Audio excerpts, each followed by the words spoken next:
Por meio de suas redes sociais, o presidente Jair Bolsonaro assestou como está realizando, por meio da gestão do ministro Tarcísio Gomes de Freitas, um amplo projeto de inovação nos modais de transporte brasileiros. Escute a declaração do presidente Bolsonaro. Ferrovia é a nossa prioridade. TCU autoriza a renovação de contratos de ferrovias e investimento cruzado. 8 bilhões e meio de investimento da Ferrovia Vitória-Minas. 9,8 bilhões de investimento na Estrada de Ferro Carajás, no Pará. 2,73 bilhões para a construção da Ferrovia de Integração do Centro-Oeste, escoando produção do Vale do Araguaia até a Ferrovia Norte-Sul. Início da construção de trecho Cariacica-Anchieta, no Espírito Santo, viabilizando a operação no Porto de Ubu. Compra de material a ser utilizado na Ferrovia Oeste-Leste, na Bahia. 600 milhões para obras de conflito urbano em 55 municípios. 11,3 bilhões para manutenção da operação. 2,2 bilhões de outorga para o Estado. 1,7 bilhão de redução de custos externos, acidentes e ambientais.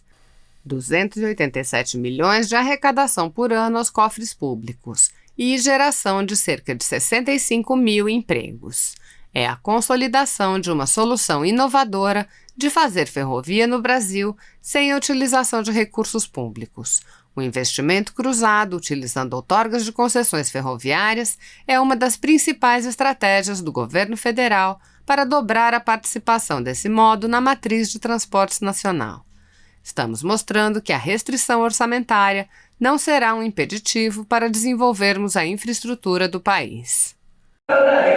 Olá, meus amigos, eu estou aqui no plenário da Câmara dos Deputados fazendo a votação da medida provisória 945, que é uma medida provisória importantíssima para o Brasil, para o setor de portos, construída aqui pelo competente ministro Tarcísio, que está aqui conosco, nos ajudando também nessa aprovação, com o seu prestígio, com a sua autoridade.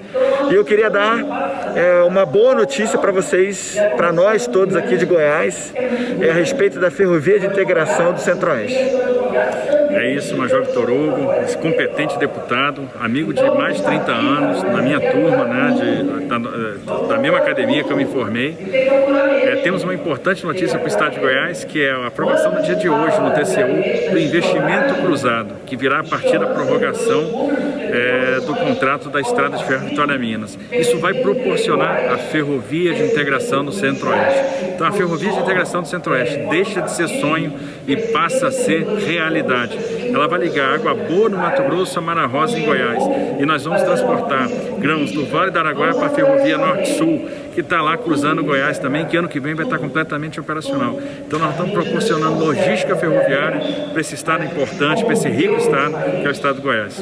É isso aí, meus amigos, 10 da noite e nós aqui, bolsonaristas, trabalhando pelo Brasil. Um grande abraço e fiquem com Deus. E obrigado, Tarcísio, por todo o empenho aí pelo Brasil e também pelo estado de Goiás. Nós é que agradecemos o seu trabalho, deputado Vitor Hugo.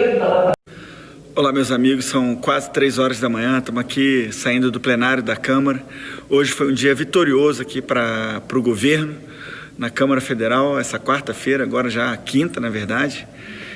Nós aprovamos a urgência do PL do Gás, um projeto de lei importantíssimo, um novo marco regulatório do gás. Em 2, 3 semanas a gente vai votar esse projeto, e ontem, na verdade, aprovamos a urgência. Aprovamos 5 medidas provisórias, 941, 944, 945, 946 e 948, todas medidas provisórias importantíssimas, tratando aí de recursos, suporte a emprego, portos, turismo e a questão do FGTS. Então, são medidas importantíssimas, é o governo Bolsonaro aprovando medidas provisórias importantes aqui na Câmara dos Deputados. É isso aí, desejo para vocês uma boa noite, uma boa madrugada, um bom descanso e amanhã a gente continua a guerra. Um grande abraço e fiquem com Deus.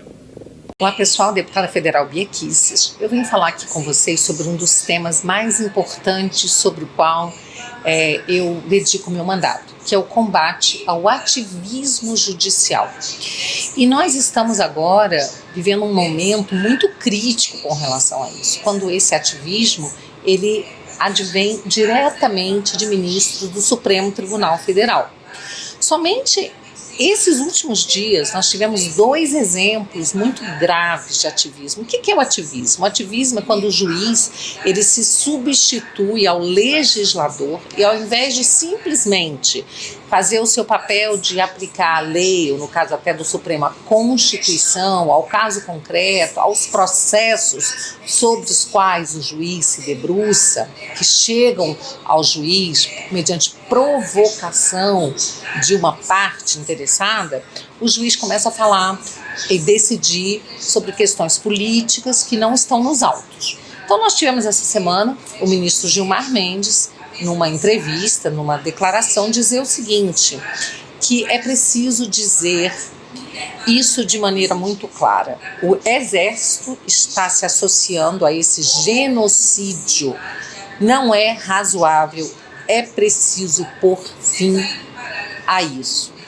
Então, a gente fica pensando assim, de que genocídio, em primeiro lugar, o ministro está falando, né? Porque nós vivemos nos últimos governos um genocídio, aí sim, verdadeiro, de jovens, né, de negros, de pessoas pobres, que têm sido assassinadas, e não só negros e pobres, mas toda a sociedade, que realmente nessas camadas mais pobres da sociedade aumenta a violência, né? Mas pessoas de todas as camadas sociais, de todos os níveis intelectuais, de todas as profissões, têm sido vítimas, sim, de assassinatos, 60 mil pessoas por ano, sem que o Estado tenha sido capaz de proteger essas pessoas. Aí a gente pode falar de genocídio, mas no governo atual, que genocídio é esse? Quem é que está cometendo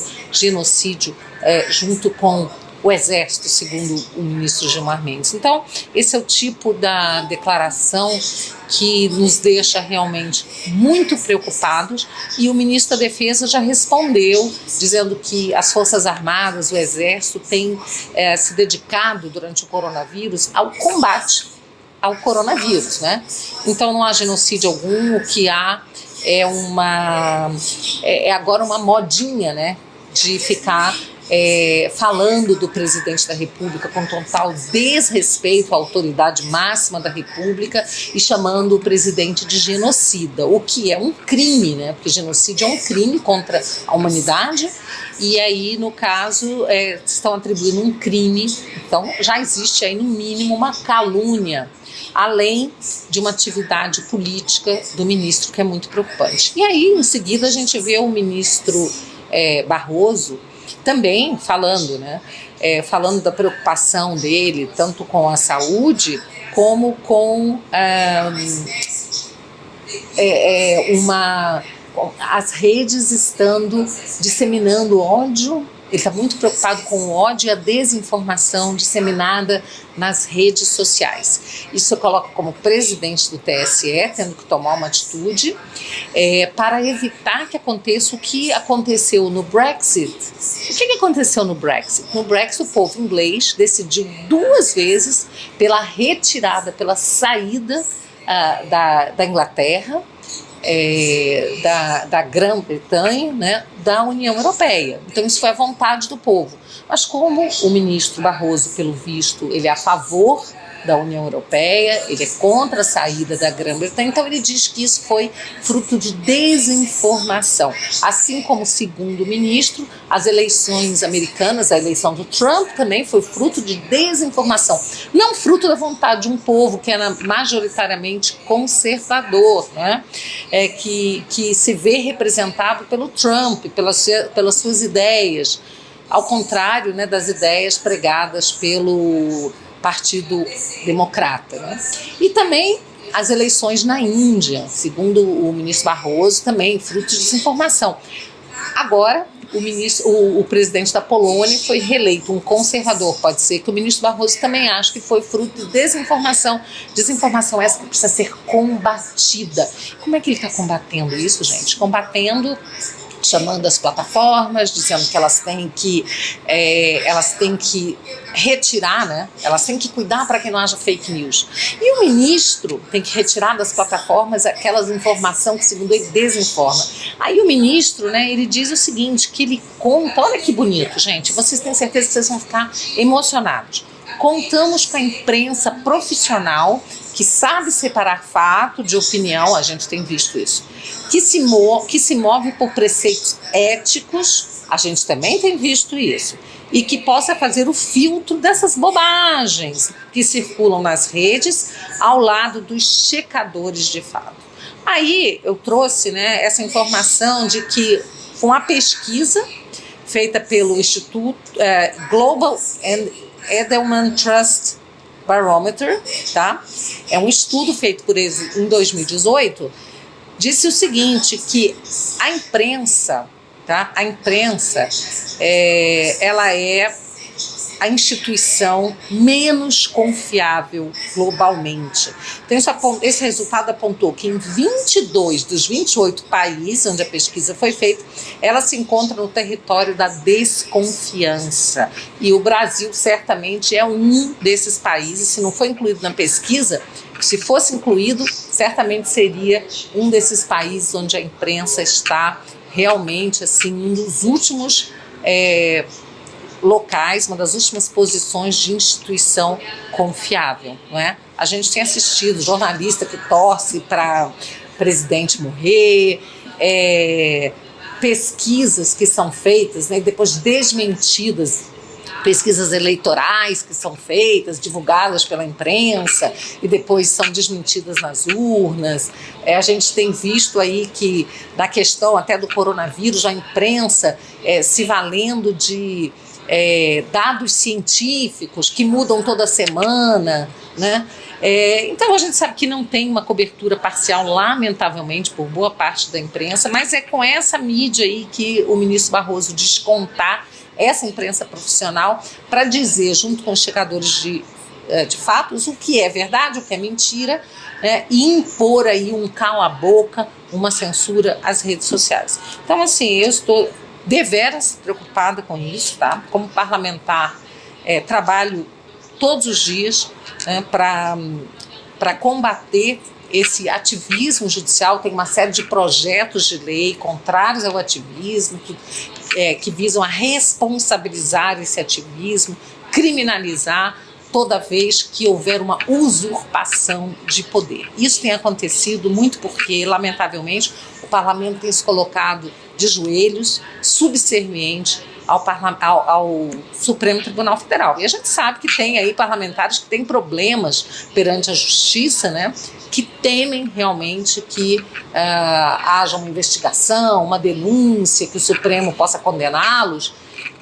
Mas é isso aí, né? A gente precisa encarar esse fato, né? A gente sabe que você não precisa dever para a justiça para poder ser investigado. Hoje a gente vê isso, né? Existe, além do ativismo todo, né? Agora esse ativismo também foi para inquéritos, né? Ele agora também está sendo utilizado em inquéritos penais, né? Aí no Supremo Tribunal Federal, que está avançando sobre a base de apoio do presidente Bolsonaro. Então a situação é toda muito preocupante e nós temos que continuar sempre atentos, e vocês podem contar com o meu trabalho no combate ao ativismo, que é uma forma da gente preservar a democracia. Enquanto os juízes quiserem fazer leis, quiserem investigar, quiserem decidir quem vai ser diretor da polícia, ou seja, quiserem usurpar sobre competência do executivo e do legislativo, nós não teremos uma democracia efetiva.